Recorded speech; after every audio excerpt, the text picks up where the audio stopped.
देखिए यहाँ हम लोग तो इस लड़ाई को वैसे अवाम को पता चल रहा है कि हम लोग 1 साल से ये लड़ाई लड़ रहे हैं, लेकिन 2018 में इस योजना का टेंडर हुआ था। अफसोस इस बात से है कि सरकार इस बात को समझने के लिए क्यों नहीं तैयार है कि आप 50 साल से पहले जब हम राजनीति में बिल्कुल नहीं थे, छोटे थे, उस टाइम में आप बांध पुल का एक जो हम लोग देख रहे हैं डगरवा के पास, आप झव्वा से बांध पुल वो बनाए जो बांध पुल हमारा डगरवा के पास है।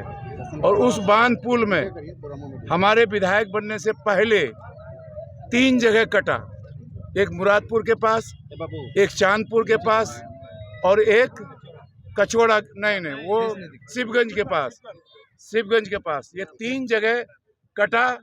और आज तक 50-52 साल से सरकार अपना फोर्स लेके बाय फोर्स भी उस कटाव को बंद नहीं कर पाया। जो कटा था हिस्सा, उस कटे हुए हिस्से को बंद नहीं कर पाया।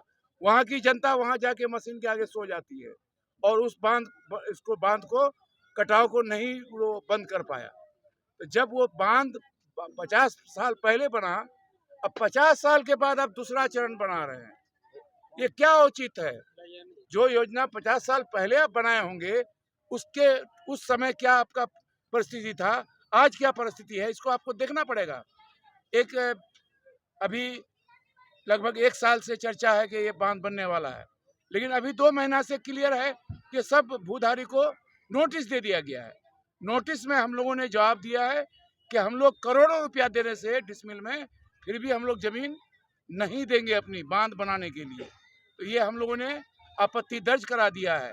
और हम लोग आज जो मीटिंग किए, एक मीटिंग 22 जनवरी पिछले साल के जनवरी में, 24 के जनवरी में किए थे 22 हाई स्कूल के मैदान में, उसमें तमाम विधायक और तमाम MP लोग थे।